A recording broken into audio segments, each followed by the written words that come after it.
Hello बच्चों, कैसे हो बेटा। उम्मीद करता हूँ सब ठीक होंगे और शानदार तरीके से अपनी तैयारी कर रहे होंगे। जैसे आप सभी को पता है कि बेटा पीछे अभी हमारा यूके ट्रिपल एससी लेखपाल का पेपर हुआ था और जो कैंसिल हो चुका था, अब उसका दोबारा से बेटा उसकी डेट आ चुकी है और मई में उसका क्या बेटा पेपर है।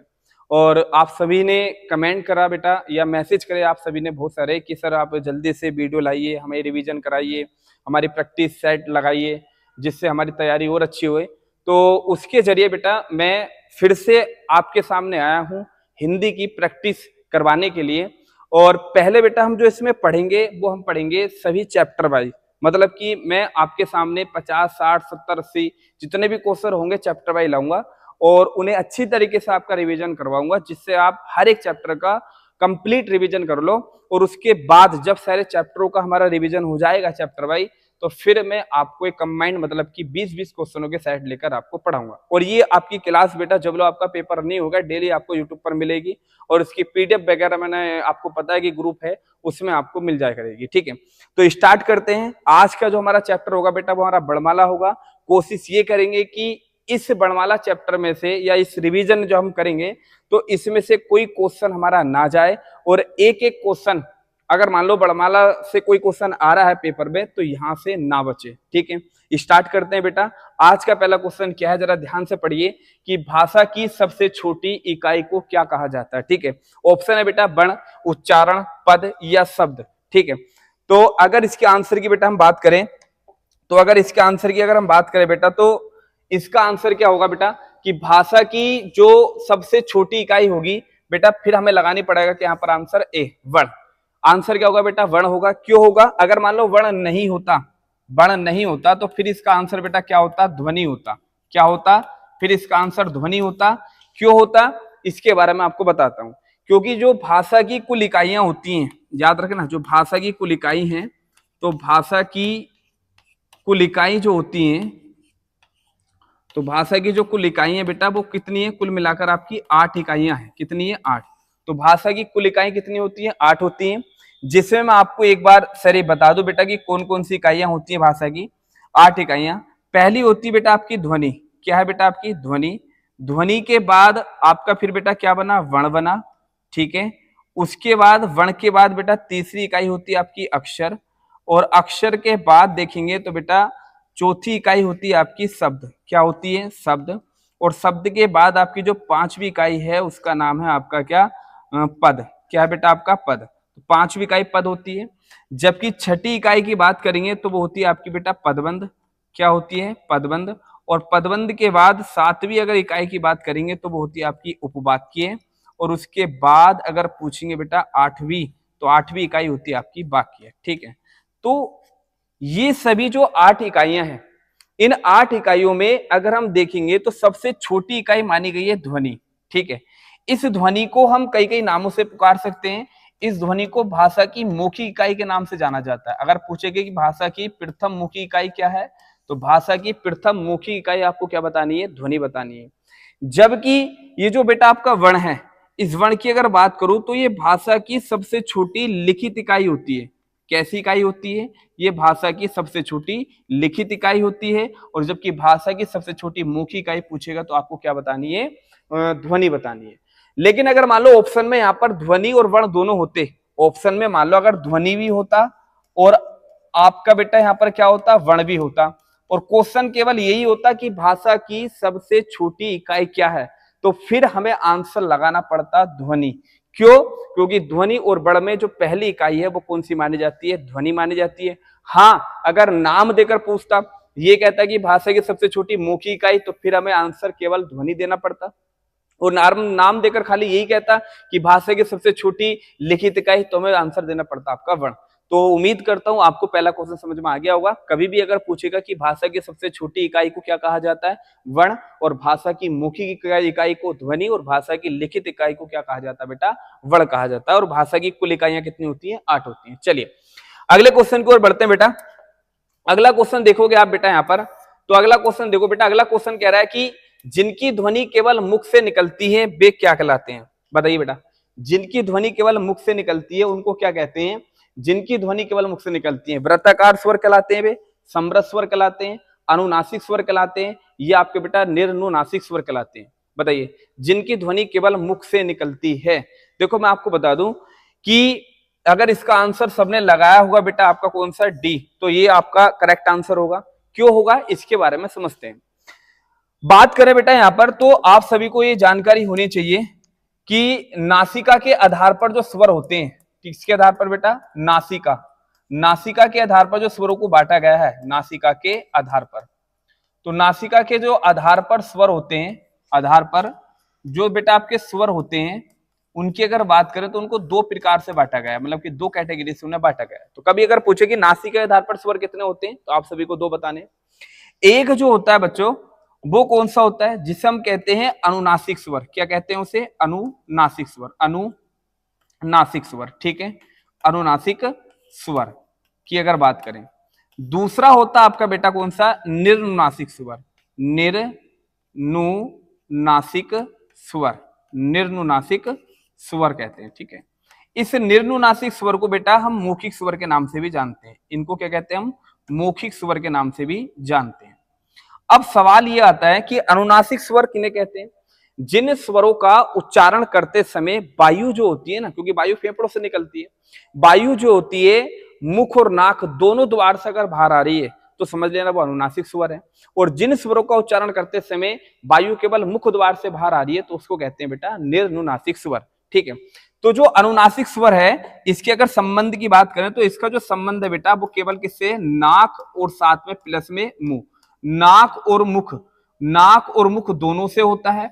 और जबकि बेटा जो आपका निर्नुनासिक होता है, इसका संबंध केवल किससे होता है, मुख से होता है, क्योंकि इसका उच्चारण करते हैं निर्नुनासिक स्वरों का तो वायु केवल मुख द्वार से ही निकलती है। इसी कारण इसका आंसर बेटा क्या था कि जिनकी ध्वनि केवल मुख से ही निकलती है उसे क्या कहते हैं बेटा, निर्नुनासिक स्वर के नाम से जाना जाता है।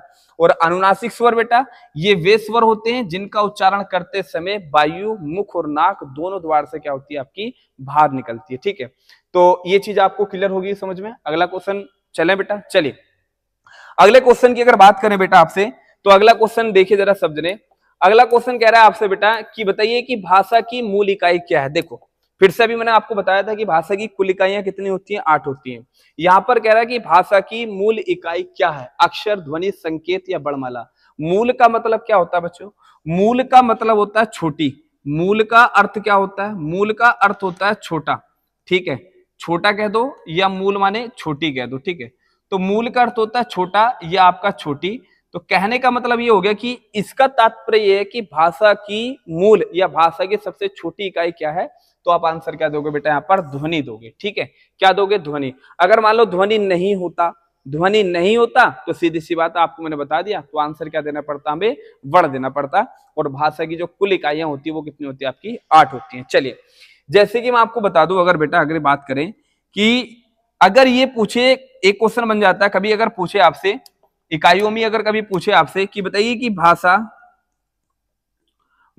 की प्रथम, अगर कभी पूछने लगा कि भाषा की प्रथम अर्थपूर्ण इकाई है, अगर मान लो ये क्वेश्चन आपसे पूछने लगा कि भाषा की प्रथम अर्थपूर्ण इकाई है, तो आपको क्या जवाब देना है, ठीक है। या मान लो वो आपसे कहने लगा कि बताइए कि भाषा की प्रथम सार्थक इकाई किसे कहते हैं, तो भाषा की प्रथम सार्थक इकाई किसे कहते हैं, ये क्वेश्चन अगर पूछने लगे। मान लो अगर ये पूछने लगा आपसे कि बताइए भाषा की सबसे बड़ी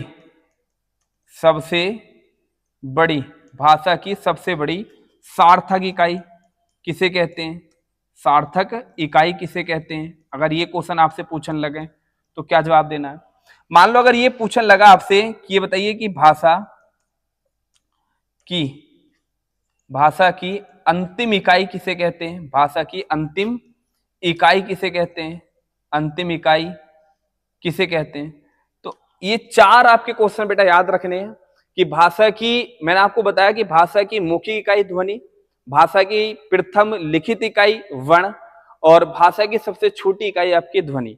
लेकिन अगर मान लो आपसे ये पूछ रहा है इन वाले चीजों में कि बताइए कि भाषा की प्रथम अर्थपूर्ण इकाई क्या है, तो जैसे मैंने आपको 8 इकाइयां बताई हैं, तो उन 8 इकाइयों में ऐसी कौन सी इकाई थी जिसने अर्थ देना शुरू कर दिया?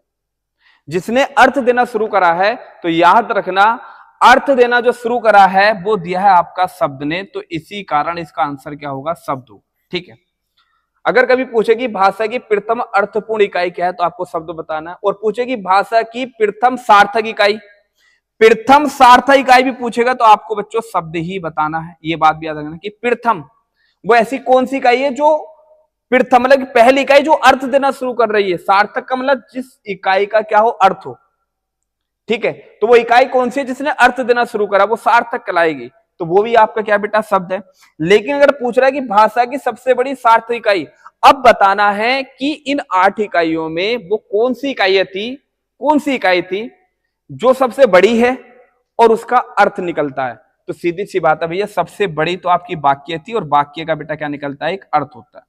ठीक है, और ये पूछने लगा खाली नॉर्मल की भाषा की अंतिम इकाई, और अंतिम इकाई बेटा आपको क्या जवाब देना है? वाक्य ही देना है। तो अब आपको गलती नहीं करनी है इकाई से अगर कोई क्वेश्चन है। ठीक है, उम्मीद करता हूं समझ में आ गया होगा अच्छी तरीके से। आगे चलते हैं बेटा, क्योंकि 50+ क्वेश्चन है बेटा ये, तो जल्दी जल्दी कवर करने, पूरा रिवीजन करना है हिंदी वर्णमाला का। चलिए अगले क्वेश्चन की ओर बढ़ते हैं बेटा। अगला क्वेश्चन देखिए, कह रहा है कि वर्णों के कितने भेद होते हैं? वर्णों के कितने भेद होते हैं बेटा? 10, 7, 2 या 8। तो वर्णों के कितने भेद होते हैं? तो अगर बात करें बेटा तो वर्णों के कितने भेद होते हैं, तो अगर आपने लगाया होगा इसका सी ऑप्शन तो इज द करेक्ट आंसर, क्योंकि वर्ण 2 प्रकार के होते हैं। कभी पूछेगा वर्ण कितने प्रकार के होते हैं, तो बेटा जो वर्ण होते हैं ये वर्ण आपके 2 प्रकार के होते हैं। एक होता है बच्चों स्वर, एक क्या होता है आपका स्वर, और एक होता है बेटा आपका व्यंजन। ठीक है, वर्ण कितने प्रकार के होते हैं? 2, एक तो स्वर होता है और एक क्या होता है आपका व्यंजन। तो कभी अगर पूछेगा कि वर्ण कितने प्रकार के होते हैं, तो आप सभी को बताना 2 प्रकार के, एक स्वर होता है और एक क्या होता है आपका व्यंजन होता है। ठीक है, गलती मत करना, वर्ण कितने प्रकार के होते हैं? 2 प्रकार के। चलिए अगले क्वेश्चन की ओर बढ़ते हैं बेटा। अगला क्वेश्चन की अगर बात करें तो अगला क्वेश्चन क्या कह रहा है, जरा देखिए कि रे का विवरण है। बताइए कौन सा इसका करेक्ट आंसर होगा कि रे का विवरण है। रे का विवरण बताना है कि इसमें कौन सा रे के लिए सही बैठेगा। तो पहले तो आप ये जानो कि रे क्या है, स्वर है या व्यंजन है। तो आप सभी को पता है कि रे एक तरह का क्या है? व्यंजन है। ठीक है, और ये रे को हम किस किस तरह से जानते हैं तो इसके बारे में अच्छी तरह से जानेंगे। ठीक है, तो अगर बेटा अगर देखें तो इसका आंसर कैसे लगाएंगे, तो आप याद रखना एक व्यंजन है बेटा जिनका नाम है आपका अंतस्थ व्यंजन। ठीक है, कौन से व्यंजन होते हैं? ये अंतस्थ व्यंजन होते हैं, अंतस्थ व्यंजन। तो अंतस्थ व्यंजन की अगर बात करें तो बेटा इनकी संख्या कितनी होती है? 4 होती है। अंतस्थ व्यंजन कितने होते हैं? 4 होते हैं। एक होता है बेटा आपका य, एक होता है रे, एक होता है आपका ल और एक होता है आपका व। तो अंतस्थ व्यंजनों की जो संज्ञा होती है वो 4 होती है, एक तो य, रे, ल, व। अगर बात करें बेटा हम इसकी य की, तो इसका य का जो उच्चारण स्थान होता है, इनका अगर उच्चारण स्थान की बात करें बेटा, तो इनका उच्चारण स्थान की अगर बात करें तो यह बोलता है बेटा आपका तालु से। मतलब कि यह का उच्चारण स्थान तालु या तालव्य होता है। रेकु या यकु जब बोलते हैं तो कहां से बोलते हैं? तालु से बोलते हैं। और तालु कहां होता है? तालु होता है जो मुख की ऊपरी छत होती है ना, उसके पिछले हिस्से को क्या कहा जाता है? तालु कहा जाता है। ठीक है, चलिए रे की अगर बात करें तो बेटा रे का उच्चारण स्थान होता है आपका वर्तस्य। किससे होता है? वर्तस्य। इसका उच्चारण स्थान वर्तस्य होता है। वर्तस्य का मतलब होता है दंतमूल। दंतमूल, दंतमूल यानी कि मसूड़ा। ठीक है, मसूड़ा। तो रे का उच्चारण स्थान दंतमूल और मसूड़ा।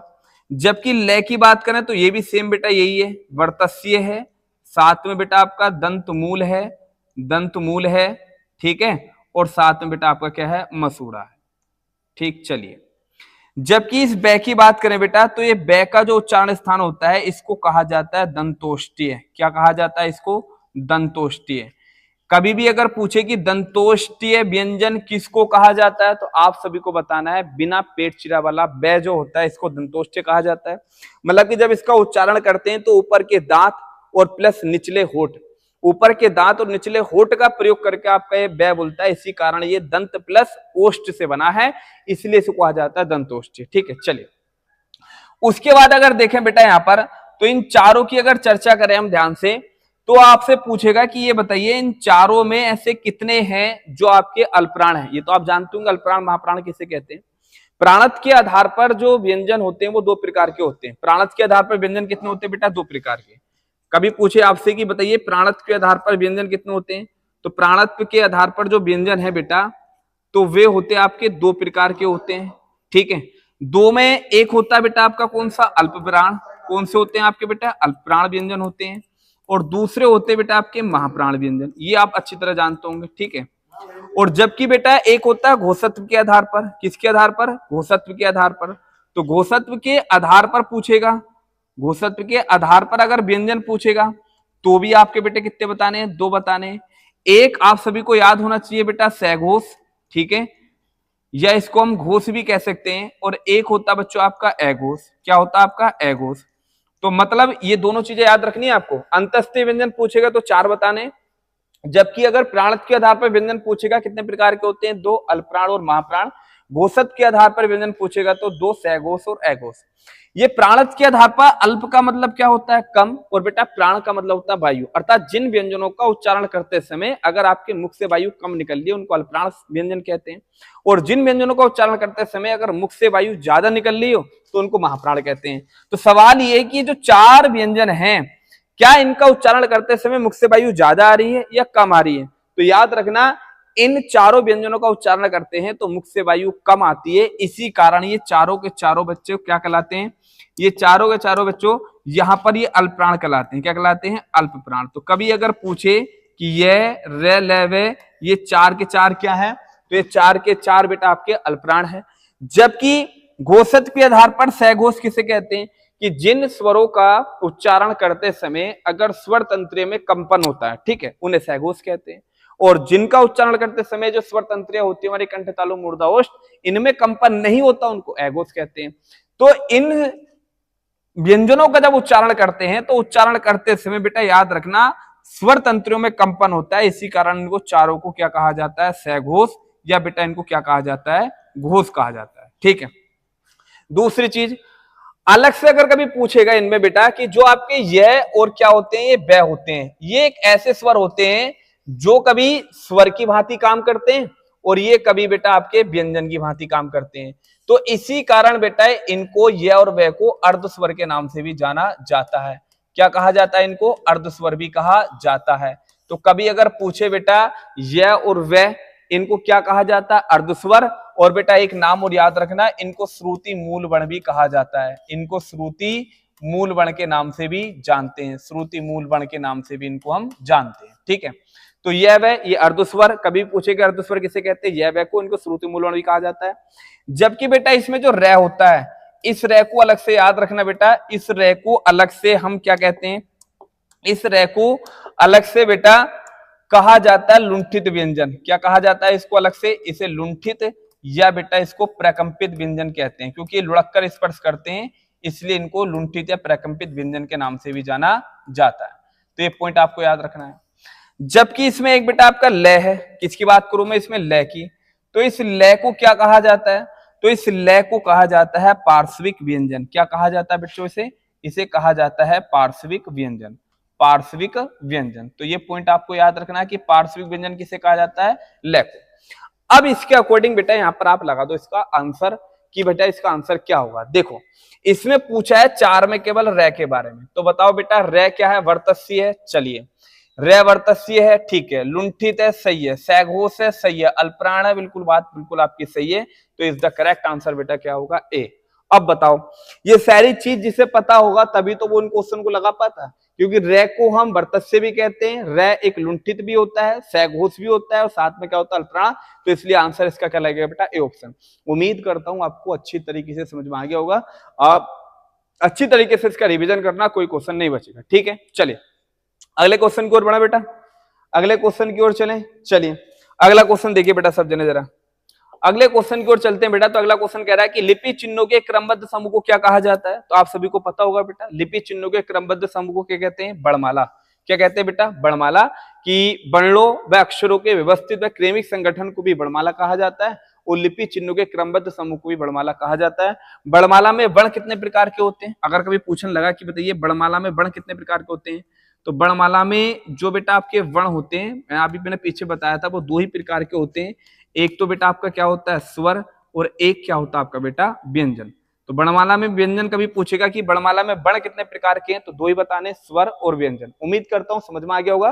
तो लिपि चिन्हों के क्रमबद्ध समूह को क्या कहा जाता है, वर्णमाला। चलिए अगले क्वेश्चन की ओर बढ़ते हैं बेटा। अगला क्वेश्चन देखिए 7वां कह रहा है कि बताइए इनमें से किस शब्द में री की मात्रा का प्रयोग हुआ है। री की मात्रा का प्रयोग किसमें हुआ है आपको ये बताना है, ठीक है। री की मात्रा का प्रयोग आपका बेटा वृष्टि, रिपु, क्रिया या वर्षा, बताइए। तो याद रखना बेटा री जो है, री की अगर बात करें तो री एक स्वर है। कैसा है, स्वर है, ठीक है। और इसका जो उच्चारण स्थान होता है, इसका री का उच्चारण स्थान कहां से होता है बेटा, मूर्धा से होता है। री कहां से बोलता है आपका, मूर्धा से होता है, ठीक है। एक तरह का स्वर है, इसका उच्चारण स्थान क्या होता है, मूर्धा होता है। इसे बेटा हिरस्वर कहा जाता है। इसको क्या कहा जाता है, हिरस्व। इसको हिरस्व स्वर के नाम से जानते हैं, हिरस्व, हिरस्व स्वर इसको कहा जाता है, ठीक है। क्योंकि हिरस्व स्वर बेटा कितने होते हैं, 4 होते हैं, आप सभी को पता होना चाहिए। एक तो छोटा ए, छोटी ई और छोटा ऊ और आपका बेटा री, ठीक है। इसको बेटा हिरस्व स्वर के नाम से भी हम जानते हैं। इन चारों को हम कई कई नामों से पुकारते बेटा। इनको हम लघु स्वर भी कहते हैं, इनको हम लघु स्वर भी कहते हैं, ठीक है। इनको हम ऋण स्वर के नाम से भी जानते हैं, ऋण स्वर के नाम से भी जानते हैं। इनको हम बेटा मौलिक स्वर भी कहते हैं। क्या कहते हैं बेटा, इनको मौलिक स्वर भी कहते हैं, ठीक है। इन्हें मौलिक स्वर, या इनको बेटा मूल स्वर भी कहते हैं, इन्हें मूल स्वर भी कहते हैं, या हम कहें बेटा इनको मूल स्वर भी कहते हैं। उसके बाद अगर पूछेंगे तो बेटा इनको एक मात्रिक स्वर भी कहा जाता है, क्योंकि इनकी एक मात्रा होती है, तो इसी कारण इनको एक मात्रिक स्वर भी कहा जाता है, एक मात्रिक स्वर भी कहा जाता है। तो कुल मिलाकर याद रखना है कि हिरस्व स्वर कितने होते हैं, 4 होते हैं। अब इसकी जो मात्रा होती है ना बेटा, इसकी मात्रा हमेशा किसी भी शब्द के जब भी लगेगी तो वो इस तरह से लगेगी। जब भी इसकी मात्रा होती है वो इस तरह से लगती है शब्द के नीचे। तो यहां पर देख लो बेटा, वृष्टि में अगर तुम देखोगे तो बै पे बेटा इस तरह से लगी हुई, तो ये इसका करेक्ट आंसर होगा, और कहीं इसमें ऐसा नहीं है, तो इसलिए A option is the correct answer. चलिए अगले क्वेश्चन की ओर बढ़ते हैं बेटा। अगला क्वेश्चन देखिए, कह रहा है कि जिनका उच्चारण स्वतंत्र रूप से होता है उनको, और जो व्यंजन के उच्चारण में सहायक होते हैं उसे क्या कहते हैं। और सीधी सी बात है, तो आप सभी को याद होना चाहिए कि जिनके उच्चारण स्वतंत्र रूप से होता है, और वो एक ही है बेटा कि स्वतंत्र रूप से बोले जाने वाले वर्ण या जो व्यंजन के सहायक होते हैं उनको क्या कहते हैं बेटा, स्वर कहते हैं। तो इज द करेक्ट आंसर आपका बी। समझ में आया, ठीक है। चलिए अगले क्वेश्चन की ओर बढ़ते हैं बेटा। अगला क्वेश्चन क्या कह रहा है, जरा ध्यान से देखिए कि स्वरों की संख्या कितनी होती है बेटा। स्वरों की संख्या कितनी होती है, बताइए जरा सब जने कि स्वरों की संख्या कितनी होती है, 11, 13, 9 या 10। तो बेटा अगर कभी स्वरों की संख्या पूछेगा तो आप सभी को आंसर क्या लगाओगे, तो स्वरों की संख्या बेटा आपको लगानी है 11, ठीक है। देखो याद रखना, यहां गलती मत करना। अगर पूछ रहा वो आपसे स्वरों की संख्या, तो स्वरों की खाली पूछ रहा है ना स्वरों की संख्या कितनी होती है, तो बेटा स्वरों की संख्या तो आपको 11 लगानी है। लेकिन अगर पूछे कि कुल स्वरों की संख्या कितनी होती है, कुल स्वरों की संख्या, तो कुल जो स्वरों की संख्या होती है, तो कुल स्वरों की अगर संख्या पूछेगा तो आपको लगानी है फिर कितनी, 13, ठीक है। लेकिन अगर आपसे पूछेगा कि बताइए मूल स्वर कितने होते हैं, मूल स्वर, या आपसे पूछे बताइए मौलिक स्वर कितने होते हैं, मौलिक स्वर, मूल स्वर या मौलिक स्वर, ठीक है। या आपसे पूछेगा कि लघु स्वर, लघु स्वर कितने होते हैं, या आपसे पूछेगा कि बताइए हिरस्व स्वर कितने होते हैं, अभी तो मैंने आपको बताया बेटा हिरस्व स्वर कितने होते हैं, या आपसे पूछेगा कि ऋण स्वर कितने होते हैं, तो ये सब मैंने अभी आपको बताया बेटा। इनकी संख्या कितनी होती है, 4 होती है। इनकी संख्या कितनी होती है, 4 होती है। कौन कौन से होते हैं, एक तो ए, एक ई, एक ऊ, और एक कौन सा आपका बेटा री, ठीक है। ये पॉइंट आपको याद रखना है। अगर आपसे पूछेगा बताइए कि दीर्घ स्वरों की संख्या कितनी होती है, कि दीर्घ स्वर कितने होते हैं, तो दीर्घ स्वरों की कभी अगर संख्या पूछे, दीर्घ स्वरों की अगर मान लो आपसे संख्या पूछ रहा है, तो अब फिर आपको लगाना पड़ेगा कितना बेटा, 7। दीर्घ स्वर कितने होते हैं, 7 होते हैं, ठीक है। दीर्घ स्वर कितने बताने, 7 बताने, ये आपको याद रखने। जबकि बेटा आपसे पूछेगा कि संयुक्त स्वर कितने होते हैं, संयुक्त स्वर कितने होते हैं, संयुक्त स्वर आपको बताने पड़ेंगे बेटा कितने, इसमें 4। दीर्घ स्वर कौन कौन के साथ होते हैं, एक तो बड़ा आ होता है, एक बड़ी ई होती है, एक बड़ा ऊ होता है, एक बेटा आपका ओ, एक आपका औ, ठीक है, एक आपका ए और एक आपका बेटा आई। ये कुल मिलाकर 7 जो हैं इनको दीर्घ स्वर कहा जाता है। जबकि बेटा संयुक्त स्वर पूछेगा तो संयुक्त स्वर आपके कौन कौन से होते हैं, तो ए, एक बेटा आई, एक आपका बेटा ओ और एक आपका कौन सा औ। तो ये 4 जो होते हैं, ये 4 आपके संयुक्त स्वर होते हैं, और जबकि दीर्घ स्वरों की संख्या पूछेगा तो कितनी बतानी है आपको? 7 बतानी है। क्लियर बेटा? तो संख्या से आप कोई क्वेश्चन गलत मत करना। चलिए अगले क्वेश्चन की ओर बढ़ते हैं बेटा। अगला क्वेश्चन देखिए क्या कह रहा है कि ह्रस्व दीर्घ और प्लुप्त किसके प्रकार है? भाई सीधी सी बात है भैया, ह्रस्व दीर्घ और प्लुप्त जो है ये किसके प्रकार है बेटा? ये स्वर के प्रकार है। किसके? स्वर के। इज द करेक्ट आंसर आपका सी। क्योंकि कभी भी अगर पूछता है ना कि मात्रा व उच्चारण काल के आधार पर स्वर कितने होते हैं, मात्रा व उच्चारण काल के आधार पर, ये मात्रा व उच्चारण काल के आधार पर कहीं पूछेगा, काल के आधार पर, तो मात्रा व उच्चारण काल के आधार पर बेटा कभी पूछता है तो आंसर हमें देना पड़ता है 3। 3 में ये बेटा आपके कौन कौन से? एक तो आपका ह्रस्व हो गया, और बेटा एक आपका दीर्घ हो गया, और एक आपका बेटा विलुप्त हो गया। ठीक है, तो याद रखना कभी भी अगर पूछेगा कि मात्रा व उच्चारण काल के आधार पर स्वर कितने होते हैं तो आपको 3 बताने, ह्रस्व, दीर्घ और विलुप्त। चलिए बेटा अगले क्वेश्चन की ओर बढ़ते हैं जल्दी जल्दी बेटा। समथिंग 70 क्वेश्चन है आपके। हिंदी भाषा में ह्रस्व स्वरों की संख्या कितनी होती है? अभी आपको ने बताया ह्रस्व स्वर कितने होते हैं बेटा? 4 होते हैं। करेक्ट आंसर आपका वी। चलिए अगले क्वेश्चन की ओर बढ़ते हैं बेटा। अगला क्वेश्चन क्या कह रहा है जरा देखिए कि अभ्यांतर प्रयत्न के आधार पर अंतस्थ व्यंजन, देखो अभी मैंने आपको पढ़ाया ना अंतस्थ व्यंजन, ये व्यंजनों को क्या कहा जाता है? स्पष्ट, स्पष्टि या इसत, स्पष्टि या इसत, विव्रत या संव्रत। अब आप चक्कर में पड़ जाओगे बेटा, इसका आंसर बताओ। बड़ा शानदार क्वेश्चन है, बहुत ही शानदार क्वेश्चन है बेटा। इसका आंसर बताओ जल्दी से बेटा, इसका आंसर क्या होगा? ठीक है, तो अगर इसके आंसर की बात करेंगे तो बहुत कम बच्चे इसका आंसर दे पाएंगे, क्योंकि सब जन को पता है कि इनको अंतस्थ व्यंजन कहा जाता है। ठीक है, क्या कहा जाता है इनको? अंतस्थ व्यंजन। लेकिन इनका दूसरा नाम भी होता है। इसका करेक्ट आंसर होगा बेटा आपका वी। याद रखना इसको इसत और स्पष्ट भी कहा जाता है। क्यों कहा जाता है? क्योंकि इसत माने होता है छोटा या कम, स्पष्ट माने होता है स्पर्श करना, मतलब कि ये बहुत कम स्पर्श करके बाहर निकलते हैं, मतलब मुख से वायु बहुत कम निकलती है, इसी कारण इनको अल्पप्राण कहा जाता था। तो आप हमेशा याद रखना अंतस्थ व्यंजन को इसत, स्पृष्ट के नाम से भी जाना जाता है। ये इसका एक दूसरा नाम है, तो इसलिए करेक्ट आंसर इसका क्या होगा? बी। नया क्वेश्चन है आपके लिए, ध्यान रखना। अगले क्वेश्चन की ओर बढ़ते हैं बेटा।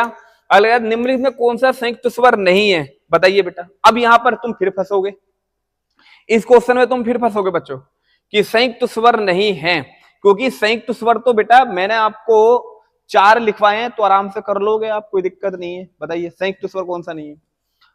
कर लोगे हल का? ये देखो संयुक्त स्वर कौन सा नहीं है बेटा? ये सी इज द करेक्ट आंसर। क्योंकि बेटा संयुक्त स्वर मैंने आपको अभी कितने लिखवाए हैं? संयुक्त स्वर मैंने आपको लिखवाए हैं अभी आपको 4। ठीक है, वो कौन कौन से लिखवाए थे मैंने आपको? एक लिखवाया था ए, एक मैंने आपको आई लिखवाया था, एक मैंने आपको ओ लिखवाया था, और एक मैंने आपको बेटा ये आओ। तो सीधी सी बात है बेटा, इसमें ऊ है नहीं, इसमें ऊ है नहीं, तो इसका करेक्ट आंसर क्या होगा बेटा? यहाँ पर सी। ठीक है, चलिए क्योंकि ऊ को बेटा क्या कहा जाता है? ये ऊ जो है ये दीर्घ स्वर है। कैसा स्वर है बेटा? ये दीर्घ स्वर है। ठीक है, चलिए अगले क्वेश्चन की ओर बढ़ते हैं बेटा। अगला क्वेश्चन क्या कह रहा है जरा देखिए। यहाँ पर कह रहा है कि बताइए निम्नलिखित में कौन सा मूल दीर्घ स्वर नहीं है? इसे बताइए बेटा, कौन सा मूल दीर्घ स्वर नहीं है? बताओ भाई, सीधी सी बात है, मूल दीर्घ स्वर कौन सा नहीं है? सीधी सी बात है भाई, कौन सा नहीं होगा? D option is the correct answer. क्योंकि इस ओ को तो क्या कहा जाता है? इसको कहा जाता है संयुक्त स्वर। क्या कहा जाता है इसको? संयुक्त स्वर। जबकि ये 3 जो होते हैं इनको पूर्ण दीर्घ स्वर कहा जाता है। पूर्ण दीर्घ स्वर कहा जाता है, पूर्ण दीर्घ स्वर कहा जाता है। तो इसलिए क्या बेटा आपका भिन्न है। ठीक है, अब तुम ये कहोगे कि सर दीर्घ स्वर में तो ओ भी आता है नहीं? लेकिन याद रखना वो दीर्घ स्वर में ओ तो आता है, लेकिन ये पूछ रहा मूल दीर्घ स्वर। वो खाली दीर्घ नहीं पूछ रहा, वो पूछ रहा मूल दीर्घ स्वर, मतलब कि दीर्घ में केवल मूल दीर्घ बताओ, इसमें संयुक्त स्वर को ऐड मत करो। तो इसलिए इसका करेक्ट आंसर क्या होगा? इसका डी। चलिए अगले क्वेश्चन की ओर बढ़ते हैं बेटा। 15वां क्वेश्चन क्या कहता है कि निम्नलिखित में से समृत स्वर कौन सा है? समृत स्वर कौन सा होता है? बताइए जरा, समृत स्वर कौन सा होता है? देखो मैंने ऐप पर आपको अच्छी तरह पढ़ाया था, समृत स्वर का कोड भी मैंने आपको बताया था कि समृत स्वर कौन से होते हैं, कि जिन स्वरों का उच्चारण करते समय, ठीक है, मुख जो होता है मतलब कि ज्यादा से ज्यादा क्या हो जाता है? बंद हो जाता है, उसको कहते हैं बेटा क्या? समृत स्वर कहते हैं। ठीक है, क्योंकि विव्रत में खुलता है, अर्धविव्रत में कम खुलता है, आधा खुलता है, समृत में मुख कम ज्यादा से ज्यादा बंद हो जाता है, तो उनको हम क्या कहते हैं? समृत स्वर। क्योंकि बेटा विव्रत के मुख विवर के आधार पर जो स्वर होते हैं ना, मुख के आधार पर, मुख विवर के आधार पर, मुख विवर के आधार पर जो स्वर होते हैं, आधार पर जो स्वर होते हैं बच्चों, वो आपके होते हैं कितने, 4 होते हैं। कौन कौन से होते हैं? 4। वो एक बार देख लो कौन कौन से होते हैं। 4 में एक होता है आपका बेटा विव्रत स्वर। कौन सा होता है आपका? विव्रत स्वर। और विव्रत स्वर की अगर बात करूं तो बेटा मैंने आपको इस पे कोड लिखवाया था 2, और 2 पे कौन सा आता है? केवल आ। इस आ को कहा जाता है केवल क्या? विव्रत स्वर। जबकि कभी पूछेगा कि अर्ध विव्रत स्वर कौन से होते हैं, तो बेटा अर्ध जो विव्रत स्वर होते हैं वो अर्ध विव्रत स्वर कौन से होते हैं? तो अर्ध विव्रत स्वर होते हैं बेटा, इसका कोड लिखवाया था मैंने आपको 108। और इसमें कौन कौन से आते हैं? एक तो बेटा ए आता है, और एक इसमें बेटा औ आता है, और एक इसमें देखोगे तो आपका ए आता है। ठीक है, इसको कहा जाता है क्या? अर्ध विव्रत स्वर। जबकि तीसरा होता है बेटा समृत स्वर। और समृत स्वर कौन से होते हैं? तो समृत स्वर जो होते हैं बेटा आपके, उसका कोड होता है बेटा 34, 56। और 34, 56 में छोटा ई आता है। कौन कौन सा आता है बेटा? छोटा ई आता है, बड़ी ई आता है, ठीक है, और छोटा ऊ आता है, और कौन सा? बड़ा ऊ आता है। इसलिए इनको कहा जाता है समृत स्वर। चौथा होता है बेटा इसमें अर्ध समृत स्वर। कौन सा होता है आपका? अर्ध समृत स्वर। और अर्ध समृत स्वर की अगर बात करें बच्चों आपसे, तो अर्ध समृत स्वर का कोड होता है 79। और 79 में जो बचे आपके, एक तो बेटा ओ बचा और एक आपका आई बचा। ये 2 जो होते हैं इनको क्या कहा जाता है बेटा? अर्ध समृत स्वर कहा जाता है। तो आप देख लो यहाँ पर समृत स्वर कौन सा बेटा? B option is the correct answer. ठीक है ना? ये कोड है बेटा, ये कोड मैंने आपको लिखवाए थे, याद रखना, लिख लेना। ये कोड हो ना, ये ए बड़ा ई, बड़ी ऊ, बड़ा ऊ, और ए आपका आई, और ओ, और आपका क्या बेटा? ओ। ये कोड है, इस कोड से मैंने आपको पढ़ाया था। अगर आपको याद होगा तो बेटा ये 1, ये 2, ये 3, ये 4, ये 5, ये 6, ये 7, ये 8, ये 9, और बाद में क्या? 0। ठीक है, इस तरीके से आप याद कर लोगे तो अच्छा हो जाएगा कोड वगैरह। ठीक है, तो सारे बता दिए मैंने। विव्रत स्वर किसे कहते हैं? अर्ध विव्रत। तो इसका करेक्ट आंसर क्या होगा इसका? बी। चलें बेटा अगले क्वेश्चन की ओर। चलिए, ये 0 है बेटा। चलिए अगला क्वेश्चन देखें। अगला क्वेश्चन कह रहा है कि बताइए कि हिंदी स्वरों का वर्गीकरण जब जीभ के भाग के आधार पर किया जाता है तो निम्नलिखित में से कौन सा भेद इसके अंतर्गत नहीं आता? देखो, सबसे पहले तो ये जानकारी आपको होनी चाहिए कि जीभ के आधार पर स्वर होते कितने हैं। ठीक है, तो याद रखना, जीभ के आधार पर जो स्वर बांटे गए हैं वो 3 प्रकार के बांटे गए हैं। जीभ के आधार पर बेटा कितने प्रकार के? 3 प्रकार के स्वर होते हैं। पहला होता है बेटा आपका अग्र स्वर। कौन सा होता है बेटा? अग्र स्वर। ठीक है, दूसरा होता है आपका मध्य स्वर। कौन सा होता है भाई? मध्य स्वर होता है। अग्र स्वर होता है, मध्य स्वर होता है। और तीसरा होता है आपका पश्च स्वर। कौन सा होता है बच्चों? आपका पश्च स्वर। ठीक है, अग्र स्वर की अगर बात करें तो ये वे स्वर हैं कि जिन स्वरों का उच्चारण करते समय जीभ के अगले भाग का प्रयोग किया जाता है। और इसका कोड होता है बेटा आपका 34, 78। और मैंने इसमें लिखवाया था बेटा छोटी, बड़ी, और आपका ए, और आपका क्या? आई। ये 4 जो स्वर है इनका उच्चारण करते समय जीभ के अगले भाग का प्रयोग किया जाता है। इसलिए मध्य स्वर में बेटा मैंने आपको लिखवाया था कि इसका कोड 1 होता है, और 1 पे क्या आता है बेटा? ए आता है। क्या आता है? ए आता है। ठीक है, जबकि पश्च स्वर की बात करें तो इसका कोड होता है 25, 690। इसमें बेटा आपका बड़ा आता है, छोटा ऊ आता है, बड़ा ऊ आता है, और आपका ओ आता है, और आपका क्या आता है? 0 आता है। ठीक है, तो कुल मिलाकर मैंने आपको ये चारों बता दिए। कभी अगर पूछेगा पश्च स्वर किसे कहते हैं तो इनको कहते हैं, मध्य स्वर इनको कहते हैं, और अग्र स्वर इनको कहते हैं। अब इसमें कौन सा नहीं है? देखो, अग्र स्वर है, बिल्कुल सही है। मध्य स्वर भी होता है, पश्च। विव्रत स्वर नहीं होता, क्योंकि विव्रत स्वर बेटा आपका मुख विवर के आधार पर होता है। ठीक है, एक चीज और याद रखना बेटा, जो इसमें आपका ए है, ठीक है, इस ए को हम कई कई नाम से जानते हैं। इसको अमात्रिक स्वर भी कहा जाता है, कभी पूछे, क्योंकि इसकी कोई मात्रा नहीं होती। इसको शहीद स्वर भी कहा जाता है। ठीक है, शहीद स्वर इसे कहते हैं। ठीक, इसको बेटा देखेंगे तो इसे उदासीन स्वर भी कहा जाता है। उदासीन स्वर, उदासीन स्वर भी कहते हैं। और इसको बेटा केंद्रीय स्वर भी कहा जाता है। इसे केंद्रीय या बेटा इसे मध्य स्वर भी हम कहते हैं। तो यो याद रखना, कभी अगर पूछे तो गलती मत करना। तो समझ में आ गया? चलिए अगले क्वेश्चन की ओर बढ़ते हैं बेटा। अगला क्वेश्चन देखिए जरा सब जने। अगला क्वेश्चन क्या कह रहा है कि अर्ध विव्रत स्वर है, अर्ध विव्रत स्वर है ये बताना बेटा कौन सा अर्धविवृत स्वर है, आपको ये डिसाइड करना है। भाई अर्धविवृत स्वर का मैंने आपको कोड बताया था 79, और 79 पे मैंने आपको बताया था भैया एक तो ए और एक कौन सा आता आपका ओ। इन दोनों में से देख लो कौन सा दे रखा है, तो आप कहोगे सर इसमें is the correct answer D. D is the correct answer बेटा, ये कहलाएगा आपका अर्धविवृत स्वर। अच्छा अर्धविवृत पूछा ना, सॉरी इन्होंने पूछा बेटा अर्धविवृत, तो अर्धविवृत में ये इसका आंसर नहीं होगा, क्योंकि अर्धविवृत का जो कोड होता है वो आपका 108 होता है। अर्धविवृत का 108 होता है, क्योंकि एक पे ए, फिर बाद में आपका बेटा औ, और आपका 8 पर क्या होगा आपका बेटा ए। अब इसमें देख लो बेटा कौन सा है, तो अब इसका करेक्ट आंसर हो गया बेटा बी ऑप्शन। ठीक है, अर्धविवृत पूछा है, हम सोच रहे कि अर्धसंवृत है, तो नहीं, तो इसका बी होगा बेटा करेक्ट आंसर। चलिए बेटा अगले क्वेश्चन की ओर बढ़ते हैं। अगला क्वेश्चन क्या कह रहा है कि यरलैवे किस प्रकार के व्यंजन है बेटा, ये बताया मैंने आपको। यरलैवे कैसे कहलाते हैं आपके अंतस्थ व्यंजन, तो is the correct answer B. अगले क्वेश्चन की ओर बढ़ते बेटा। अगला क्वेश्चन क्या कह रहा है कि विसर्ग का उच्चारण स्थान क्या है बेटा। विसर्ग का उच्चारण स्थान, ये जो विसर्ग है इसका उच्चारण स्थान क्या होता है, तो याद रखना विसर्ग का उच्चारण स्थान आपका कंठ्य होता है। क्या होता है, कंठ्य। जैसे मान लो कि पूछेगा भैया किस किस का, जैसे ए हो गया, आ हो गया, या बच्चों आपका एह हो गया, इनका जो उच्चारण स्थान होता है वो आपका बच्चों कंठ्य होता है। क्या होता है, कंठ से बोलते हैं। जबकि अगर मान लो ई का और बड़े ई का पूछेगा, या ऊ का बेटा या बड़े ऊ का पूछेगा, या आपसे री का पूछेगा, या आपसे ए और आई का पूछेगा, या आपसे ओ और आपका बेटा औ से पूछेगा, या बेटा आपसे अंग का पूछेगा, तो इनके उच्चारण स्थान बेटा याद रखने आप सभी को।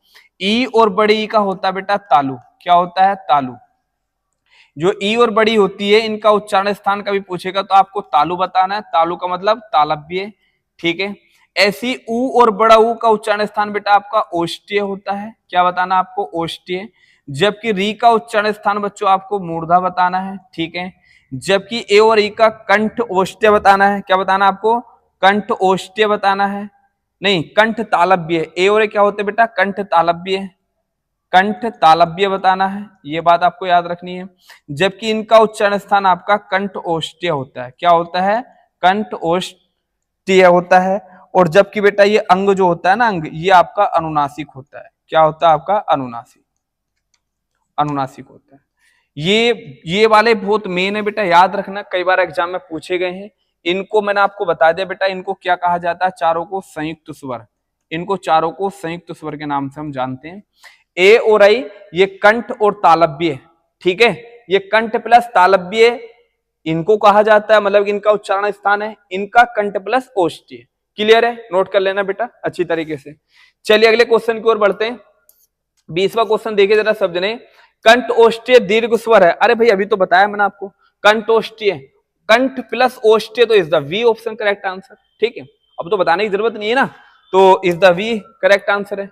अगले क्वेश्चन की ओर बढ़ते हैं, तो कहता है कि होठों की आकृति के आधार पर ओ और ओ स्वर किस प्रकार के हैं। अरे भाई अभी तो बताया, ओ और अच्छा, ओ और ओ ये किस प्रकार के स्वर हैं। तो होठों की आकृति के आधार पर बेटा जो स्वर होते हैं, पहले तो यही जान लो कितने होते हैं। तो होठों की जो आकृति है इसके आधार पर स्वर बच्चों दो होते हैं। एक होता है बच्चों आपका विवृत स्वर, एक होता है मतलब कि व्रतमुखी स्वर। व्रतमुखी स्वर होता है होठों की आकृति के आधार पर। दूसरा होता है आपका अव्रतमुखी स्वर, अव्रतमुखी स्वर, अव्रतमुखी स्वर, अव्रतमुखी स्वर। तो होठों की आकृति के आधार पर कभी स्वर पूछेगा दो बताने, व्रतमुखी दूसरा अव्रतमुखी। व्रतमुखी स्वर में कौन से आते हैं, तो व्रतमुखी स्वर का कोड होता है बेटा आपका 5690। अब इसमें कौन कौन सा आता है, छोटा ऊ, बड़ा ऊ, और आपका बेटा ओ, और साथ में आपका बेटा औ। ठीक है, अब यहां से आइडिया लगा लो बेटा, ये ओ और औ पूछा है, और औ कैसे कहलाएंगे आपके, ये व्रतमुखी स्वर कहलाएंगे, तो is the B correct, B answer. जबकि अव्रतमुखी का कोड होता है 12 34 बेटा 78। और अव्रतमुखी स्वर कौन कौन से होते हैं, एक तो ए, एक बेटा आपका बड़ा, एक आपका बेटा छोटी, एक आपकी बड़ी, एक आपका ए, और एक आपका आई। ये चार होते हैं अव्रतमुखी स्वर। क्यों होते हैं, क्योंकि व्रतमुखी स्वर उनको कहते हैं कि जिन स्वरों का उच्चारण करते समय अगर होठों की आकृति व्रताकार हो रही है वो व्रतमुखी स्वर है, और जिन स्वरों का उच्चारण करते समय अगर होठों की आकृति व्रताकार नहीं होती है उनको अव्रतमुखी स्वर कहते हैं। तो गलती मत करना, समझ में आ गया होगा। अगले क्वेश्चन की ओर बढ़ते हैं बेटा। और वो किस प्रकार के वर्ण है, भाई अभी तो मैंने आपको बताया ये कैसे हैं आपके, दंतोष्ठ्य नहीं होंगे, क्योंकि बेटा दंतोष्ठ्य तो मैंने आपको बताया दंतोष्ठ्य बैकु कहा जाता है, ठीक है। तो आंसर क्या होगा, कंठोष्ठ्य। क्या होगा बेटा, कंठोष्ठ्य आंसर होगा। ये पॉइंट आपको याद रखना है। चलिए अगले क्वेश्चन की ओर बढ़ते हैं कि अनुनासिक स्वरों का उच्चारण स्थान क्या है। बेटा अभी तो मैंने बताया अनुनासिक, अनु का मतलब साथ में, नासिक का मतलब नाक। जिन स्वरों का उच्चारण करते समय वायु मुख और नाक दोनों द्वार से बाहर निकलती है तो उसे कहते हैं अनुनासिक। Is the correct answer A, नाक और मुंह दोनों। चलिए अगले क्वेश्चन की ओर बढ़ते हैं बेटा। अगला क्वेश्चन जल्दी जल्दी देखिए बेटा कि होठों की आकृति के आधार पर निम्नलिखित में कौन सा अव्रतमुखी स्वर है। बच्चों अव्रतमुखी स्वर का भी मैंने आपको कोड क्या बताया, अव्रतमुखी स्वर का कोड क्या बताया मैंने आपको, 12, 34, 78 बताया नहीं बताया। इसमें कौन कौन सा आ गया, ए आ गया, आपका आ गया, और छोटी ई आ गई, बड़ी ई आ गई, आपका बेटा ए आ गया और आपका कौन सा आई आ गया। ठीक है, अब देख लो इसमें कौन सा है बेटा ई। तो अव्रतमुखी स्वर है, E is the correct answer, A option is the correct answer. ठीक है, ये होता है कोड, अगर याद है ना तो आप आराम से याद कर लोगे। ठीक है, चलिए बेटा अगले क्वेश्चन की ओर बढ़ते हैं। अगला क्वेश्चन कह रहा है कि निम्नलिखित शब्द में स्वरों का वर्गीकरण नहीं है, कौन सा ऐसा है जो स्वर के वर्गीकरण में नहीं आता। तो सीधी सी बात है भैया, विलुप्त स्वर आते हैं, हिरस्व स्वर मैंने आपको बता दिए 4 होते हैं, छोटी छोटा ऊ और आपका रीरी। ठीक है, संयुक्त स्वर मैंने आपको बता दिए 4 होते हैं, ए आई, ठीक है, ओ और आपका कौन सा औ। ठीक है, और ये प्लुप्त स्वर मैंने आपको बता दिया बेटा, आपका ओम जो है बेटा, ये ओम कैसा है, एक विलुप्त स्वर है। ओम कैसा है बेटा, एक विलुप्त स्वर है, क्योंकि इसके उच्चारण में क्या होता है, सबसे ज्यादा समय लगता है। ठीक है, और द्वित ये नहीं आता, स्वरों के उच्चारण में ये नहीं आता, क्योंकि द्वित एक व्यंजन होते हैं, स्वर नहीं होते। चलिए बेटा याद रखना, द्वित क्या होते हैं बेटा, एक व्यंजन होते हैं। और द्वित व्यंजन आप सभी को पता भी होना चाहिए, पूछ लेता है कि द्वित व्यंजन किसे कहते हैं। तो जो द्वित व्यंजन होते हैं बेटा, ये वे व्यंजन होते हैं जब एक स्वर सहित के साथ स्वर रहित व्यंजन होता है। अच्छे से पता होगा तुम्हें, ये दिल्ली बिल्ली वाले, दिल्ली आपका बिल्ली, ठीक है, ये आपका बेटा मिट्टी, या बच्चों आपका हड्डी, ये सब जो स्वर व्यंजन है इनमें समान व्यंजन हो, एक रहित और एक सहित हो, तो उनको कहा जाता है द्वित व्यंजन। तो बेटा ये स्वर की बात कर रहा है, यहां पर ये क्या था, व्यंजन। तो is the correct answer D. चलिए अगले क्वेश्चन की ओर बढ़ते हैं बेटा। अगला क्वेश्चन देखिए जरा। अगला क्वेश्चन कह रहा है कि ओष्ठीय अल्पप्राण घोष वर्ण का उच्चारण स्थान बताइए बेटा। इसका आंसर क्या है कि ऐसा कौन सा व्यंजन है जो आपका ओष्ठ्य भी हो, जो आपका बेटा अल्पप्राण भी हो और घोष भी हो। पहले तो आपको ये होना चाहिए कि ये सारे कैसे हैं, ये सब स्पर्शी वर्गीय व्यंजन है। ठीक है, ये ऑप्शन में सब क्या है, स्पर्शी वर्गीय व्यंजन। और तुम्हें सभी को ये अंदाजा होना चाहिए बेटा, जो स्पर्शी वर्गीय व्यंजन होते हैं इनकी संख्या कितनी होती है। तो आप सभी को पता है इनकी संख्या कितनी होती है, 25 होती है। स्पर्शी वर्गीय व्यंजन 25 होते हैं। इन 25 में जो अल्पप्राण होते हैं वो क्या होते हैं, प्रत्येक वर्ग के कौन से बेटा, प्रत्येक वर्ग का पहला, तीसरा और पांचवा, इन 25 में क्या कहते हैं, अल्पप्राण। और प्रत्येक वर्ग का तीसरा, चौथा और पांचवा क्या कहलाता है बेटा, घोष कहलाता है। ठीक है, तो अगर देखे तो इन दोनों में कॉमन, मतलब ऐसे इन दोनों गुण होने चाहिए, तो इन दोनों में कॉमन क्या रहा है, 3 और आपका 5, मतलब प्रत्येक वर्ग का तीसरा और पांचवा व्यंजन कहलाएगा अल्पप्राण और घोष, जो स्पर्शी वर्गीय व्यंजन है। लेकिन ये 25 में से नहीं कह रहा है, ये केवल कह रहा है आपसे केवल ओष्ठ में छाटना है। किस में छाटना है, ओष्ठ वर्ग में, मतलब कि ओष्ठ वर्ग मतलब पै वाला। कौन कौन सा आपका, पै, आपका फै, बै, भै और कौन सा मैं। ये पहला, दूसरा, तीसरा, चौथा और कौन सा, पांचवा। तो प्रत्येक वर्ग का तीसरा और बेटा कौन सा, पांचवा व्यंजन ऐसे कहलाएंगे जो आपके बेटा क्या कहलाएंगे, जो आपके अल्पप्राण होंगे और घोष होंगे और साथ में क्या होंगे, ओष्ठ्य होंगे। तो देख लो बेटा, बै और आपका मैं में कौन सा आपको ऑप्शन में दिखाई दे रहा है। तो इज द करेक्ट आंसर आपका बी। कौन सा बेटा, B option is the correct answer. चलिए बेटा, ये सब मैंने अच्छी तरह आपको पढ़ाए बेटा, तो अच्छी तरह से वीडियो पढ़ना। अब देखो यहाँ पर त्रिवेणी शब्द में पूछ रहा है कि त्रय वर्णों का योग से बना है। अब ये देखो ये कौन से व्यंजन होते हैं, ये त्रय जो होते हैं बेटा, इसकी अगर बात करें तो वैसे तो इसका आंसर जो करेक्ट होगा वो आपका सी ऑप्शन होगा, क्योंकि ये संयुक्त व्यंजन होते हैं। कौन से व्यंजन होते हैं बच्चों, ये आपके संयुक्त व्यंजन होते हैं। आपको अच्छी तरह से पता है कि संयुक्त व्यंजनों की जो संख्या होती है बच्चों, वो कितनी होती है, 4 होती है। संयुक्त व्यंजन कितने होते हैं बच्चों, 4 होते हैं। एक तो बेटा ये होता है, ठीक है, एक त्रय होता है और एक ज्ञानी होता है और एक आपका श्रय होता है। तो अगर इनकी बात करें तो किस किस से मिलकर बने हैं, ये देखो यहाँ पर, ये देखेंगे तो बेटा पूछ लेता है, तो ये मिलकर बना है कै और किससे बेटा, स से। ठीक है, ये जो मिलकर बना बेटा ये किससे, तय और किससे बेटा, र से। ये जो मिलकर बना बेटा जय और किससे बेटा, वै से। और ये जो मिलकर बना बेटा आपका ये स और बाद में किससे बेटा, ये र से। तो कोई सा भी आपसे देकर पूछ सकता है, तो इसलिए इसका करेक्ट आंसर क्या था बेटा, सी। तो संयुक्त व्यंजन कितने बेटा, 4। चलिए अगले क्वेश्चन की ओर बढ़ते हैं। अगला क्वेश्चन क्या देखिए बेटा कि निम्नलिखित में से उच्चारण की दृष्टि से असंगत बताना। बेटा कौन सा असंगत है, तो आप सीधो बताओ भैया। न का उच्चारण स्थान दंत्य है, चलिए। क्या ध का उच्चारण स्थान कंठ है, य का मूर्धन्य, ये बेटा ध नहीं है, ये घ है। ये बेटा घ है, मतलब कि मैं बता दूं ये ध, ये घ है, घ। तो इसलिए करेक्ट आंसर है, पर ये आपका गलत होगा। क्यों होगा, क्योंकि बेटा य का उच्चारण स्थान मैंने आपको तालु बताया था, आप पीछे बैक करके देख लेना, तालु या तालव्य, जिसे अंतस्य व्यंजन कहते हैं। तो इज द करेक्ट आंसर आपका सी। ठीक है, चलिए बेटा अगले क्वेश्चन की ओर बढ़ते हैं। अगला क्वेश्चन देखिए 29वां की वर्ण उच्चारण की स्थान की दृष्टि से असंगत युग्म छाटना। फिर से बेटा बताइए, बताइए जरा इसका आंसर। है कंठ, स तालव्य, ठ मूर्धन्य और स ओष्ठ्य।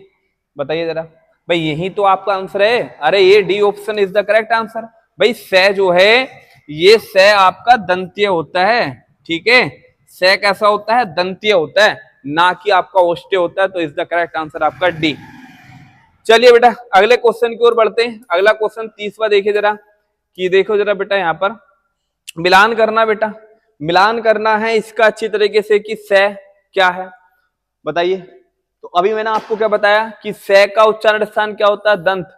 तो भैया ए का 3 देख लो, ए का 3 एक ही ऑप्शन में, C option the correct answer, करने की जरूरत नहीं है, क्योंकि स इसका उच्चारण स्थान क्या होता है बेटा, मूर्धा। तो फिर आ गया, इस वाले स का भी क्या होता है, तालु, और इस न का क्या होता है, दंत्य। तो द करेक्ट आंसर आपका सी। चलिए बेटा अगले क्वेश्चन की ओर बढ़ते हैं। अगला क्वेश्चन देखिए जरा फटाफट, पूछ रहा है इस न वर्ण का पूर्ण वैज्ञानिक विवरण क्या है, मतलब कि इस न का उच्चारण स्थान क्या क्या हम इसे कह सकते हैं। बताइए जरा सब जरा क्या इसका आंसर होगा। तो अगर आपने लगाया होगा बेटा, क्या लगाइए, पहले तो आप सोचिए कौन सा होएगा। न की अगर बात करेंगे तो न किस में आता है, पहले तो ये देखना है। स्पर्शी वर्गीय व्यंजन का कौन सा वर्ण कहलाता है, न आपका, ये बताइए कौन सा कहलाएगा। न दंत्य होता है, पर अघोष तो नहीं होता, क्योंकि पंचम वर्ग है। ठीक है, तो बी ऑप्शन तो वैसे ही चला गया। जबकि जो वर्तस्य है आपका, ठीक है, जबकि जो आपका वर्तस्य होता है बेटा, लगाओ इसका आंसर जरा सब दिन अच्छी तरीके से। ठीक है भैया, चलिए तो इसका आंसर देखो बेटा क्या आगा कि न को बेटा याद रखना वर्तस्य भी कहा जाता है, सैघोष में आता है, अल्प्राण में आता है, नासिका होता है। तो इसका करेक्ट आंसर बेटा क्या होगा, ए ऑप्शन। ठीक है, ए ऑप्शन होगा। चलिए अगले क्वेश्चन की ओर बढ़ते हैं बेटा। अगला क्वेश्चन देखिए जल्दी जल्दी, कि किस व्यंजन के उच्चारण में जीवा तालु से नहीं टकराती। बताइए किस में टकराती। भैया जिसका उच्चारण स्थान तालु होगा वो सही है, और जिसका नहीं है वो नहीं होगा। तो जय तालु, स तालु, च तालु, इसका मतलब डी ऑप्शन, क्योंकि ये किसका होता है बेटा, आपका कंठ। इसका उच्चारण स्थान क्या होता है, कंठ्य होता है। तो इसलिए डी ऑप्शन अलग था बेटा। चलिए जल्दी जल्दी देखिए बेटा अगला क्वेश्चन कह रहा है कि संयुक्त अक्षर व्यंजन कौन से होते हैं। भाई अभी तो मैंने आपको बताया इनकी संख्या कितनी होती है, 4 होती है। इज द करेक्ट आंसर क्या बेटा, ए। चलिए बेटा, चलिए अगले क्वेश्चन की ओर बढ़ते हैं। अगला क्वेश्चन देखिए बेटा यहाँ सब जने, कि कह रहा है कि इनमें से अमानक वर्ण का विकल्प कौन सा है। अमानक वर्ण बताइए बेटा, ए ऑप्शन, बी ऑप्शन या डी ऑप्शन, याद रखना। तो अमानक वर्ण कौन सा है, तो बेटा याद रखना इसमें अमानक वर्ण यहाँ पर बी ऑप्शन करेक्ट है। ये सही में तो कुछ इस तरह से आता है, लगा हुआ अमानक, ये कुछ इस तरह से होता है, तो इसलिए माना जाता है ये अमानक वर्ण है, जो मानक नहीं है। ठीक है, जो मानक नहीं है इसलिए इसे अमानक कहा जाता है। तो कभी भी अगर मान लो भय बनकर भी आए तो याद रखना ये अमानक ही होता है, क्योंकि टाइपिंग पे तो बनेगा नहीं है, फॉन्ट अब होगा नहीं होगा। चले अगले, चलो बेटा अगले क्वेश्चन की ओर देखो, जल्दी जल्दी करने बेटा। 75 क्वेश्चन है, पूछ रहा तालव्य महाप्राण घोष व्यंजन का उच्चारण स्थान क्या है। तो लगाओ बेटा, बेटा फिर से बोई नहीं लगाओ। तालव्य केवल च वर्ग की बात है, तो च वर्ग की बात है तालव्य में, तो आप इसे थ को काट दो, ठ को काट दो, यही 2 च बचे, इन दोनों में से आंसर होगा बेटा। महाप्राण का कोड कितना होता है प्रत्येक वर्ग का, 24, और ये 345। तो दोनों में कॉमन क्या आ रहा है, 4। और बेटा तुम्हें सभी को पता है कि चौथे पे कौन सा आता है भैया, च, छ, ज और झ। च छ ज, अरे भाई च हो गया, छ हो गया, जय हो गया और कौन सा झ हो गया, तो इसका करेक्ट आंसर आपका सी। चलें अगले क्वेश्चन की ओर बात करें बेटा, तो अगला क्वेश्चन देखिए सब जने, कौन सा वर्ण पंचमाक्षर है, बताइए पंचमाक्षर बारे, मतलब जो स्पर्शी वर्गीय व्यंजन है उसके जो पंचम अक्षर, जो प्रत्येक वर्ग का पांचवा वर्ण होता है, व्यंजन होता है, उसको पंचमाक्षर कहा जाता है। कौन सा ऐसा है जो 5 पर आता है, तो सभी को पता बेटा आपका कौन सा, A option is the correct answer. चलिए बेटा अगले क्वेश्चन की ओर बढ़ते हैं। अगला क्वेश्चन देखिए सब जने, कंठीय महाप्राण घोष बताना। अब तुम्हें बताना बेटा, देखो कौन सा कंठ लेकर चलना है, कंठ वाला। तो कंठ में आपको बताना महाप्राण भी और घोष भी हो। तो महाप्राण का कोड कितना हो गया बेटा 24, घोष का 345, दोनों में कॉमन कितना 4। अब देखो कै हो गया, ख हो गया, ग हो गया, कै ख ग घ और बाद में आपका ये। अब देखोगे तो चौथे पे तो ये है, और बेटा ये ऑप्शन में कहीं है ही नहीं, ये ऑप्शन में कहीं है ही नहीं, तो अब क्या लगाएं जब ऑप्शन में नहीं है। तो याद रखना जब ये ऑप्शन में नहीं है तो एकमात्र बचा इसमें है। इस है बेटा ये कंठ भी होता है महाप्राण भी होता है और है आपका घोष भी होता है, तो इसमें करेक्ट आंसर आपका डी होगा। चलिए अगले क्वेश्चन की ओर बढ़ते हैं। अगला क्वेश्चन कह रहा है कि ओष्ठीय महाप्राण घोष बताना बेटा, फिर से बड़े अच्छे व्यंजन है। अब हमें केवल ओष्ठ छाटना है, ओष्ठ, तो मूर्धन्य काट दो यहां से, ये तो गलत हो जाएगा। फिर से यहाँ पर 24, 345, 4 आ रहा है, और 4 पे कौन सा आता है, क्या ब आता है, ये तो नहीं आने वाला। भय पे फे बे भय, तो is the B option is the correct answer. ठीक है, बहुत हल्के, अब तो इसमें क्या समझाना आपको कई बार बता दिए। अगले क्वेश्चन की ओर बढ़ते हैं कि मूर्धन्य अल्पप्राण अघोष वर्ण बताना। अब तुम्हें मूर्धन्य बताना दंत में, मतलब कि टै वर्ग में। तो अल्पप्राण का बेटा कोड क्या है, देखो 135, अघोष का कितना होता है 12, और दोनों में कॉमन क्या है 1। मूर्धन्य में भैया टै वर्ग इज द करेक्ट आंसर, क्योंकि केवल हमें टै वर्ग की बात है। चलें बेटा अगले क्वेश्चन की ओर चलें बेटा। यहां पर तो अगला क्वेश्चन देखिए 40वां। अगला क्वेश्चन है कि हिंदी वर्णमाला में व्यंजनों की संख्या कितनी होती है। भाई हिंदी वर्णमाला में अगर व्यंजनों की संख्या पूछेगा तो बेटा आपको बतानी है कितनी, बताइए 25, 29, 31। तो याद रखना इज द करेक्ट आंसर आपका सी, क्योंकि 25 आपके स्पर्शी वर्गीय व्यंजन होते हैं बेटा। क्या होते हैं, स्पर्शी वर्गीय व्यंजन होते हैं। तो आपको आंसर क्या बताना, आपका सी बताना है, कि जो हिंदी वर्णमाला में व्यंजन वर्णों की संख्या होती है वो 33 होती है। ठीक है बेटा, चलिए आगे बात करें बेटा आपका। तो अगला क्वेश्चन है कि भाषा की सार्थक लघुत्तम इकाई। सार्थक लघुत्तम बतानी है, देखो सार्थक हो और सबसे छोटी हो। मैंने आपको क्या बताया बेटा, जो अर्थ देती है वो कौन सी होती है आपकी, शब्द। चले अगले क्वेश्चन की ओर बेटा। तो अगला क्वेश्चन देखिए जरा कि स्पर्शी वर्णों की संख्या कितनी होती है बेटा। तो मैंने अभी आपको बताया स्पर्शी वर्णों की संख्या कितनी होती है, 25 इज द करेक्ट आंसर। अगले क्वेश्चन की ओर बढ़े बेटा आपका। तो अगला क्वेश्चन देखिए जरा सब जने, कि इनमें से किस वर्णों को व्यंजन कहा जाता है। अरे व्यंजन किसे कहते हैं, जिन वर्णों का उच्चारण स्वरों की सहायता से होता है उनको ही क्या कहा जाता है, व्यंजन कहा जाता है। अब देखो जिनका उच्चारण स्वरों के वर्णों की सहायता से हो उन्हीं को तो कहा जाएगा व्यंजन, तो इज द करेक्ट आंसर आपका ए। चले आगे चलो बेटा।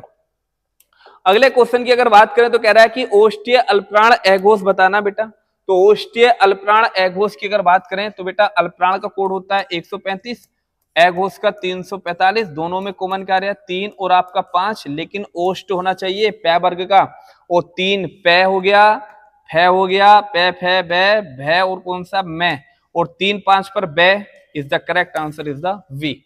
ठीक है, चलिए बेटा अगले की ओर, अगले क्वेश्चन की ओर चले बेटा। तो अगला क्वेश्चन कह रहा है कि इसमें बताना बेटा, बताइए नीचे दी तालिका में अशुद्ध मेल कौन सा है। जो अशुद्ध है, जो गलत है वो छाटना आपको, कौन सा अशुद्ध है बताइए, सोचो दिमाग लगाओ। डै सैगोस अल्पप्राण मूर्धा, कै का एगोस अल्पप्राण कंठ, ध का सैगोस। अरे सीधी सी बात है, वैसी लग गया यहाँ पर, देखो यहां से पहचान लो। ये जो ध है बच्चों आपका, अगर ध को देखेंगे तो आप मुझे बताओ ये जो ध है, इस ध का उच्चारण स्थान तो आपका क्या होता है बताओ। ध का तो आपका दंत्य होता है ना, लेकिन इन्होंने दे रखा ओष्ठ, तो ज्यादा पढ़ने की जरूरत नहीं है। इज द करेक्ट आंसर आपका सी, यही गलत है आपका, और सब सही होंगे। ठीक है, चलिए अगले क्वेश्चन की ओर बढ़ते हैं कि जिन ध्वनियों की गणना ना स्वरों में की जाती है ना ही व्यंजन में की जाती है उनको क्या कहते हैं बेटा। तो एकमात्र कौन से होते हैं, आगत, उष्म, अंतस्थ या आपके अयोग, बताइए। तो याद रखना आपका होता है अयोग, जो है अयोग भावड़ कौन से होते हैं बेटा, अंग, और कौन से होते हैं, इनकी गणना ना स्वर में की जाती है ना ही व्यंजन में की जाती है। आगत स्वर तुम्हें पता ही है भैया, आगत स्वर कौन सा होता है, ये आगत स्वर, कभी आगत स्वर की अगर बात करेंगे तो ये एकमात्र ये आगत स्वर होता है, ठीक है। ऊष्म संघर्षी व्यंजन की संख्या बेटा कितनी होती है, 4 होती है आपकी, स, एक स और एक स और एक क्या बेटा है, ये ऊष्म संघर्षी व्यंजन होते हैं। अंतःस्थ व्यंजन मैंने आपको बता ही दिए, तो इज द करेक्ट आंसर बेटा क्या होगा आपका, डी, जो ना स्वर में काउंट होते ना ही व्यंजन में, ठीक है। अगले क्वेश्चन की ओर बढ़ते हैं, तो ऐसी कौन सी दो मात्राएं हैं जिनका प्रयोग तो किया जाता है किंतु उनका समावेश स्वर में नहीं होता, अभी बताया आपको बेटा, यही दो ही है आपका, अंग और क्या है, ठीक है। गलती मत करना बेटा, सारे क्वेश्चन मैं आपको बता रहा हूं। देखिए आगे कि उच्चारण की दृष्टि से संबल ध्वनि किस प्रकार की है, तो बताइए बेटा, संप्रक्त, युग्मक, संयुक्त या द्वित। तो याद रखना उच्चारण की दृष्टि से संबल ध्वनि आपकी एक संप्रक्त ध्वनि कहलाती है। कैसी कहलाती है, संप्रक्त ध्वनि कहलाती है। अगले क्वेश्चन की ओर चलते बेटा, कि इनमें से देवनागरी लिपि की वर्ण ध्वनि नहीं है, बताइए देवनागरी में कौन कौन सी नहीं आती है, बताइए। मूर्धा ध्वनि है, कंठ भी है, दंतोष्टि भी है, कोई ग्रीवा नाम सुना है क्या, नहीं सुना, तो इज द करेक्ट आंसर आपका पूरी वर्णमाला में कहीं ग्रीवा आता है, नहीं आता है, तो इसका आंसर ए होगा, ठीक है। चलिए आगे अगर पहुंचे बेटा 50वें क्वेश्चन पे, तो कह रहा है कि उद्यान का शुद्ध वर्ण विच्छेद क्या होगा, तो उद्यान का शुद्ध वर्ण विच्छेद करना बेटा, तो देखो यहाँ पर उद्यान का देखोगे तो उद्यान का अगर तुम करोगे तो पहले बेटा उ आएगा और ये बनता है द और ये और ए और किससे बेटा न, और फिर का निकलेगा आपका, पकड़ लो बेटा यहाँ पर, तो उ द ये ए नया, तो इस द यहाँ पर हल लगा देना, अब ठीक हो जाएगा, तो ये हो जाएगा B option is the correct answer. ये तो आपको मैंने बताए थे वर्ण विच्छेद करने अच्छी तरीके से, पूरी वर्णमाला मैंने ऐप पर पढ़ाई है बेटा अच्छे से। स्पर्शी वर्गीय कंठ्य ध्वनि, अघोष और महाप्राण ध्वनि, कितना अच्छा क्वेश्चन है बताओ। स्पर्शी व्यंजन, कंठ्य ध्वनि, अघोष और महाप्राण ध्वनि, इसका आंसर तुम मुझे सब ग्रुप में बताना, ठीक है। सब जने मुझे ग्रुप में बताना बेटा, जो ग्रुप है उसमें मुझे सब जने इसका आंसर बताना अच्छी तरीके से कि इसका आंसर आप क्या लगाओगे, ठीक है। ग्रुप में सब बताना इसका आंसर क्या है। अगले क्वेश्चन की ओर बढ़ते हैं बेटा। अगला क्वेश्चन देखिए जरा, कि वर्णमाला का कौन सा अक्षर पुल्लिंग नहीं है, बताइए बताओ कौन सा पुल्लिंग नहीं होता है। अब सीधी सी बात आप सब जने जानते हो बेटा, C option is the correct answer. E और बड़े ई ये पुल्लिंग नहीं होते, स्त्रीलिंग होते हैं। अगले क्वेश्चन की अगर बात करें तो पूछेगा कि जिन स्वरों के उच्चारण में 2 मात्रा का समय लगता है बेटा, 2 मात्रा का समय केवल लगता है बेटा आपका किसमें, गुरु स्वरों में। गुरु का मतलब जो दीर्घ स्वर होते हैं, दीर्घ स्वर जो होते हैं इनको गुरु स्वर भी कहा जाता है, और इनमें 2 मात्रा का क्या लगता है, समय लगता है, ठीक है, इसलिए इनको गुरु स्वर कहा जाता है। अगले क्वेश्चन की अगर बात करें तो जिन व्यंजनों की ध्वनि के उच्चारण के समय स्वतंत्र में कंपन होता है, अभी मैंने आपको बताया भाई जब कंपन होता है तो उनको सहघोष कहते हैं। अब इनमें कौन सा सहघोष है आपका, काकल्य, क्योंकि काकल्य कहा जाता है को, है जो है ये काकल्य व्यंजन है, और ये भाई साहब आपका सहघोष है, और सहघोष के उच्चारण में स्वतंत्र में क्या पाया जाता है, कंपन, इसलिए करेक्ट आंसर आपका सी। अगले क्वेश्चन की अगर बात करें बेटा तो अगला क्वेश्चन देखिए, प्रत्येक शब्द की वर्तनी के सभी वर्णों को उसी क्रम में अलग अलग करना, भाई किसी भी चीज को अलग अलग करना वो कहलाता है आपका वर्ण विच्छेद कहलाता है। B option is the correct answer. चलिए अगले क्वेश्चन की अगर बात करें बेटा आपका, तो जीवा के उत्थापित भाग के आधार पर ई और बेटा बड़ी किस प्रकार के स्वर हैं। सीधी सी बात है बेटा, अभी मैंने आपको ये पढ़ा भी था, अभी आया भी था, इनको क्या कहा जाता है, समृद्ध स्वर, क्योंकि चौथी 56, 3 और 4 छोटी और बड़ी। अगले क्वेश्चन की अगर बात करें बेटा तो अगला क्वेश्चन क्या कह रहा है आपका, देखिए कि स्पर्शी संघर्षी व्यंजन कितने होते हैं।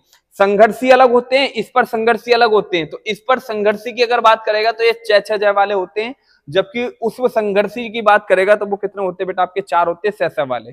चलिए क्योंकि इनको कहा जाता है उष्म संघर्षी, क्या कहा जाता है इनको, उष्म संघर्षी, और जबकि बेटा इस पर संघर्षी 6 वाले होते हैं, ठीक है। चलिए अगले क्वेश्चन की अगर बात करें बेटा तो कह रहा है कि है वर्ण के संदर्भ में कौन सा कथन सत्य है क्या है। सीधी सी बात है बेटा, है सहघोष भी है आपका महाप्राण भी है, तो is the C option is the correct answer, ये बात आपको याद रखनी है।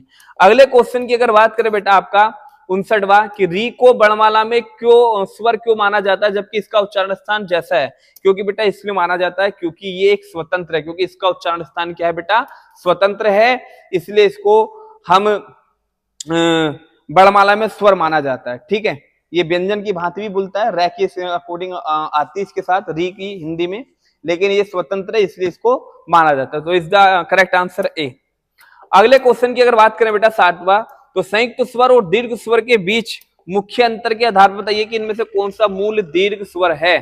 तो बताइए भैया, संयुक्त स्वर के अंतर और दीर्घ स्वर के अंतर में मूल दीर्घ मैंने आपको बताए थे 3 ही होते हैं।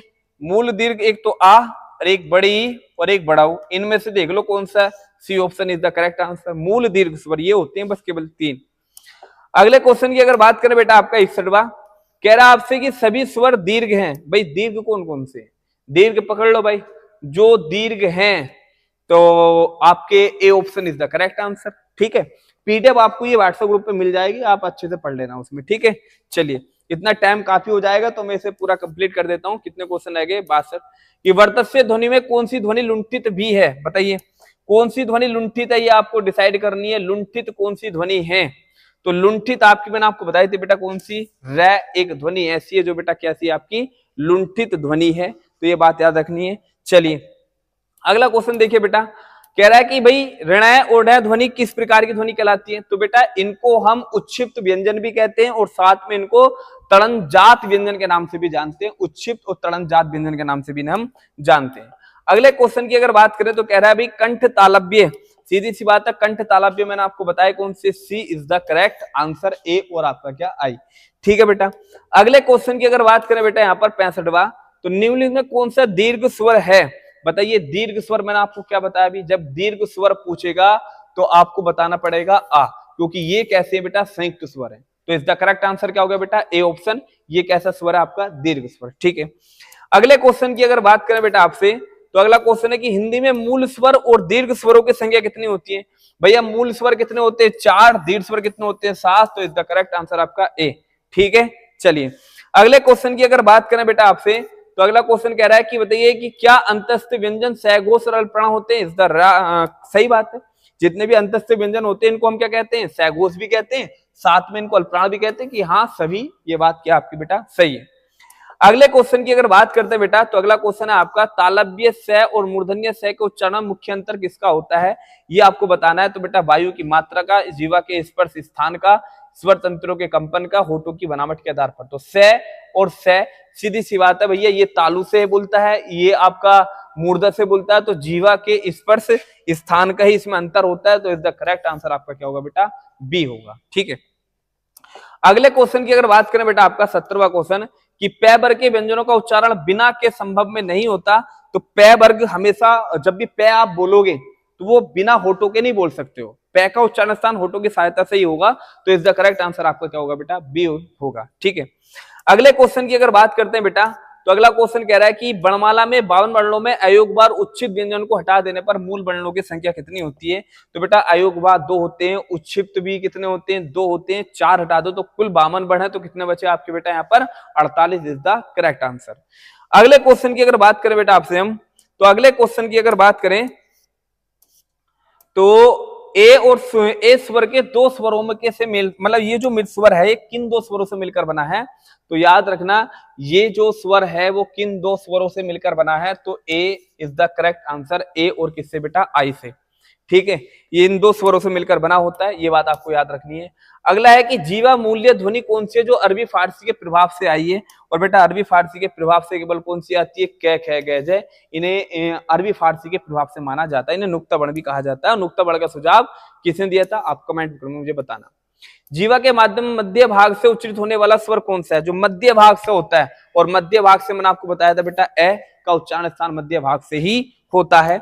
अगले क्वेश्चन की अगर बात करें बेटा यहाँ पर, तो देखो कि व्यंजन, गुच्छ व्यंजन कौन से होते हैं?